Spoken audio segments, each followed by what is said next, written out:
Namaste Yogis. Hari Om. Today my topic is Kapalbhati Pranayama in Vajrasana.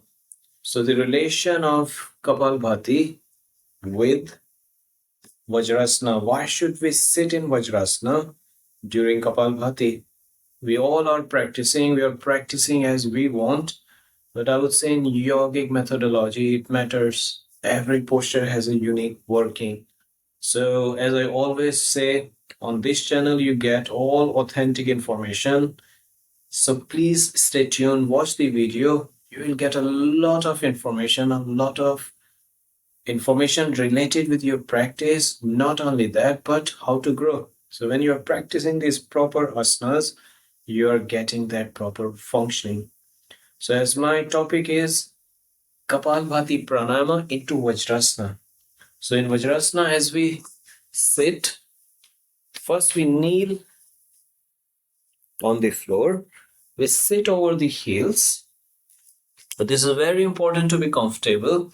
Even you may place something underneath your heels and underneath your ankles. So the body could be at rest. So first thing, why? So we are practicing, but we should know why am I doing this practice? What is the reason behind? So the first thing is when you practice Kapalbhati in Vajrasana, you will find a lot of space on your core, on the belly. And the reason why, because when we are doing the contraction, when you are specifically focusing on the contraction part, so Vajrasana is the only pose that you will get this working. And if you are aware about Samana Prana, as in my last video, I mentioned Saman Prana. So there are five main pranas. Samana Prana, it stays on your belly. So it works in so many different ways. If you want to check what is Saman Prana, please go to that video in which I brought that functioning of Saman Prana. But today I'm mentioning why Kapalbhati in this Vajrasana. Why? Because we can activate that Saman Prana easily. That's why if you practice Kapalbhati in Vajrasana, you will definitely find the working. And what are the workings? Please let me know. Please put in your comments. And now see, okay, you are in Vajrasana. This is the functioning.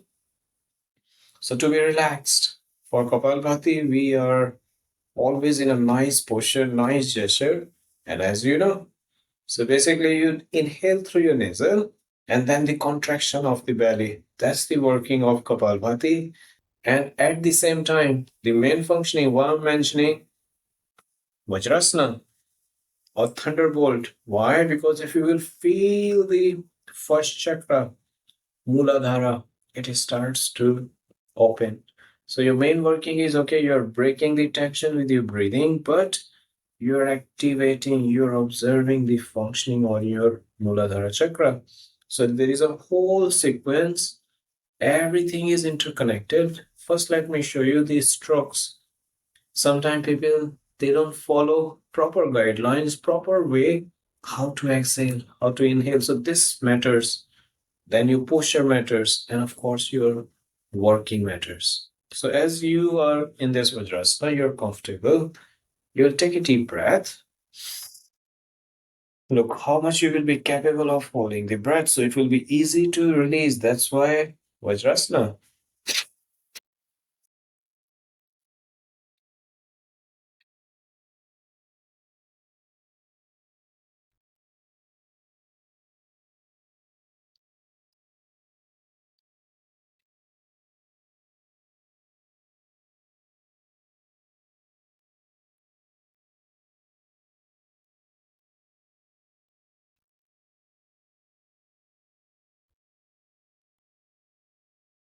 So 50 rounds. As you complete 50 rounds, take a deep breath.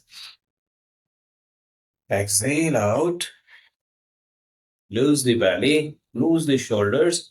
And the first thing, okay, you're still in Vajrasana. Now what? Why? So it's still.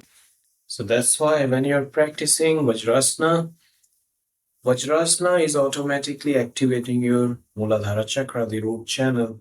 The people who don't find that focus, that attention, that they don't feel themselves adjusted in one place, and the mind is continuously running, or we can say out of control.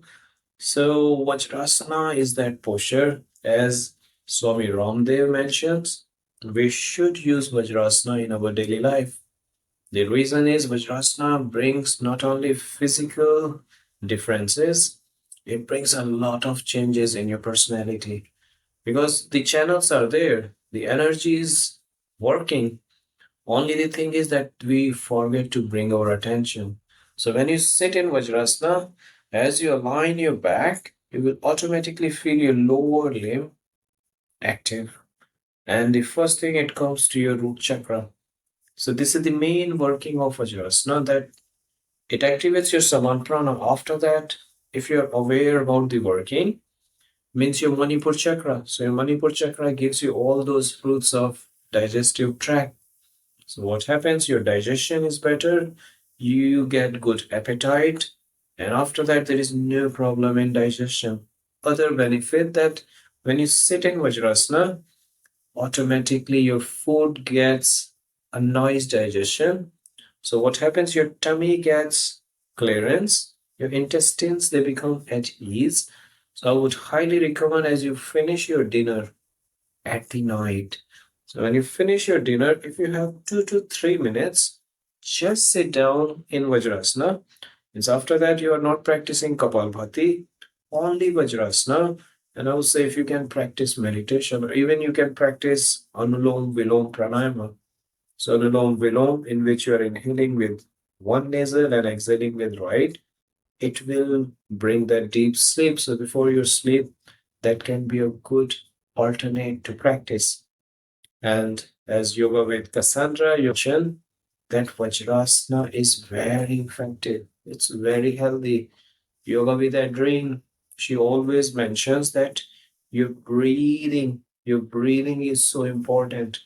That's why we practice in yogic world, that whenever you practice in a proper functioning.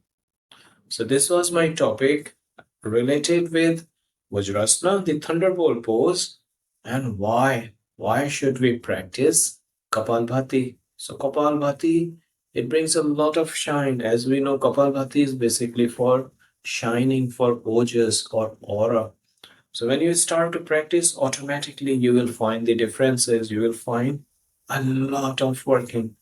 So hope you enjoyed the video. Please ask questions. Always look for your comments. So please put the comments so I can give you proper answers of your queries. And if you like the video, please press the like button, subscribe channel so you always get proper notifications. Share the video and thank you for watching. Namaste.